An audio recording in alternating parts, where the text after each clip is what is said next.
যে holding company subsidiary থেকে dividend income পেলে কর্পোরেট ট্যাক্স এক্সেম্পশন কিভাবে প্রযোজ্য হবে? এটিও খুব গুরুত্বপূর্ণ একটি প্রশ্ন। যিনি উদ্যোক্তা ভাই এবং বোন প্রশ্ন করেছেন উনি নিশ্চয়ই জানেন, ধারণা আছে তার হোল্ডিং কোম্পানি সম্পর্কে, সাবসিডিয়ারি সম্পর্কে।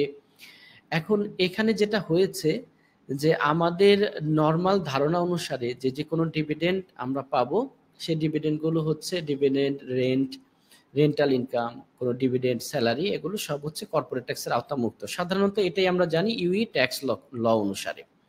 কিন্তু আমাদেরকে খেয়াল রাখতে হবে ডিভিডেন্ডের ক্ষেত্রে যে কোয়ালিফাইং ডিভিডেন্ড বলে একটা শব্দ আছে, এখানে কিছু শর্ত আছে যে ডিভিডেন্ড হলেই হবে না। সেই শর্তগুলো যদি পূরণ না হয় তাহলে কিন্তু ডিভিডেন্ড আপনি এক্সাম্পশন পাবেন না। এটা সার্টেন কন্ডিশনের মধ্যে দিয়ে যেতে হয়।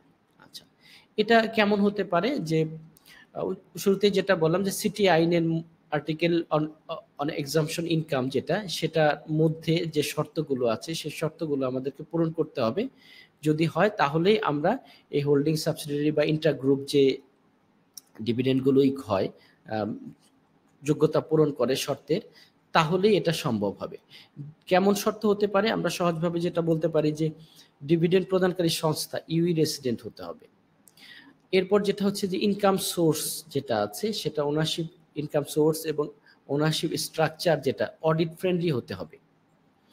এখন এই যে শর্তগুলো, এই শর্তগুলোর সাথে আপনাকে আরো একটু খেয়াল রাখতে হবে যে আপনি যখন ডিভিডেন্ড এক্সাম ক্লেম করবেন রিটার্ন ফাইলে ভ্যাট এটা ডিসক্লোজার দিতে হবে আপনাকে।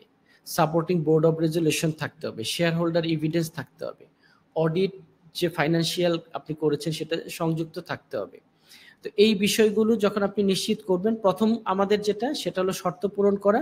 শর্ত পূরণ করে আপনি যখন ক্লেম করবেন, ক্লেমের পরবর্তীতে যদি কোনো ডিসপিউট হয় বা আমাদেরকে এফটিএ থেকে গভর্নমেন্ট অথরিটি থেকে যদি এটা সম্পর্কে কারণ দর্শাতে বলে বা এটার সম্পর্কে যদি এভিডেন্স চায়, তাহলে যেন আমরা এভিডেন্সগুলো সঠিকভাবে উপস্থাপন করতে পারি। যদি না পারি তাহলে কিন্তু এই বিষয়টা আমাদের জন্য অ্যাকসেপ্টেবল হবে না, ডিসঅ্যালাউ হতে পারে, পেনাল্টির সম্মুখীন হতে পারে। তো এই বিষয়টা আমাদেরকে খেয়াল রাখতে হবে। আশা করি বোঝা গেছে। ধন্যবাদ।